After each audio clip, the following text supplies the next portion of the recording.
Contract ہے جی تو یہ مسلم ممالک اپنے آپ کو خود پیش کرتے ہیں اور وہاں جا کے اپنے آپ کو ٹھیک اچھا سردار آصف صاحب یہ بتائیے گا کہ صورتحال جو خطے میں ہے خلیجی ممالک میں جو صورتحال اس وقت انتشار کی اور عدم استحکام کی ہے تو کیا ایران اور امریکہ اس سارے معاملے میں ایک دوسرے کے قریب آ جائیں گے؟ نہیں دیکھیں یہ مفروضہ میرے سمجھ کے مطابق درست نہیں ہے کیونکہ امریکہ نے نہ سعودی عرب کو چھوڑنا ہے اور نہ ہی ایران کے وہ اتنے قریب جائے گا کہ باقی جو سعودی کیمپ ہے اس کو پریشانی ہوگی. ٹھیک. امریکہ کے ایران کے ابھی بہت سے اختلافات موجود ہیں وہ یہی کریں گے کہ ایران کے ساتھ آہستہ آہستہ نارملائز کریں گے مگر سعودیوں کے ساتھ اپنا وہ رشتے نہیں توڑیں گے. امریکی جان کیری امریکی وزیر خارجہ نے کہا ہے سردار آصف صاحب کہ انہیں خدشہ ہے کہ سعودی عرب کہیں پاکستان سے ایٹم بم نہ خرید لے تو کن بنیادوں پر یہ خدشہ ہے؟ کیا اندر خطے کیا چل رہا ہے؟ دیکھیں یہ تو جان کیری کا اوپینین ہے نا. جی اب جان کیری کا اوپینین یہ تو نہیں ہے کوئی وہی اپنی ہے. ٹھیک ہے. اب آصف صاحب ان کے اوپینین جب وہ میڈیا پر آ کے اس طرح کے بیانات یا انٹرویو میں اس طرح کے بیانات دیتے ہیں وہ ان کے اوپینینز یا ان کا خیالات نہیں ہوتے وہ ان کی حکمت عملی ہوتی ہے اور وہ پوری دنیا کو دیکھیں میری بات سنیں. یہ بات پہلے جب میں فورن منسٹر اس وقت بھی ہوئی بعد میں بھی ہوئی پہلے بھی ہوتی رہی. جی بالآخر جو اسٹیٹ ڈپارٹمنٹ کا جو اس پہ پوزیشن ہے اسٹیٹ ڈپارٹمنٹ کی جی آفیشیل پوزیشن ہے وہ یہی ہے کہ پاکستان نے جو نیوکلیئر ویپنز تیار کیے ہیں وہ صرف ساؤتھ ایشیا میں اپنی دفاع کے لیے کی ہے. ٹھیک. وہ اسلامک بام نہیں ہے وہ پاکستانی بام ہے. ٹھیک ہے. تو یہ بات تو وہاں طے شدہ ہے. تو اب کیری اگر یہ بات کر دے تو اس کا یہ نہیں مطلب کہ امریکہ کی جو پالیسی ہے اس میں کوئی تبدیلی آئی ہے. لیکن آئی ہوتی کہ ان کا اسپوکس مین کہتا یا اقوام متحدہ میں ان کا سفیر کہتا وہ تو کسی نے نہیں کہا. ٹھیک ہے آصف صاحب لیکن چلیں اسی اینگل سے ہم دیکھ لیتے ہیں کہ اگر وزیر خارجہ امریکہ کا یہ کہہ رہا ہے کہ انہیں خدشہ ہے تو کیا وہ پاکستان کی ایٹمی صلاحیت پر اس طرح کے ماضی میں بھی خدشات ظاہر کر کے پاکستان کو ایٹمی صلاحیت سے محروم کرنے کے لیے بہت ساری طاقتیں کوشاں ہیں تو کیا یہ ان کا بیان اس سمت میں گامزن نہیں ہوتا کہ وہ ایک مرتبہ پھر پاکستان کے ایٹم بم کو اسلامک بم کی طرف گامزن کرنے کے لیے کوشاں ہیں؟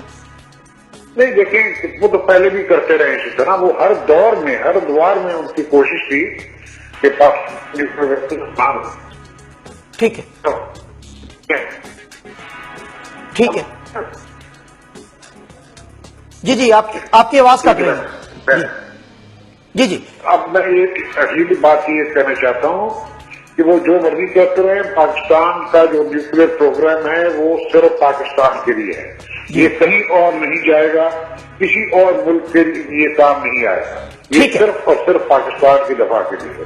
ٹھیک ہے. تو یہ پھر یہ بیان امریکی وزیر خارجہ کا ایک ہرزہ سرائی ہو سکتی ہے وہ جو پاکستان اور سعودی عرب دونوں کو ٹیسٹ کرنے کے لیے انہوں نے ایک شوچا چھوڑا ہے.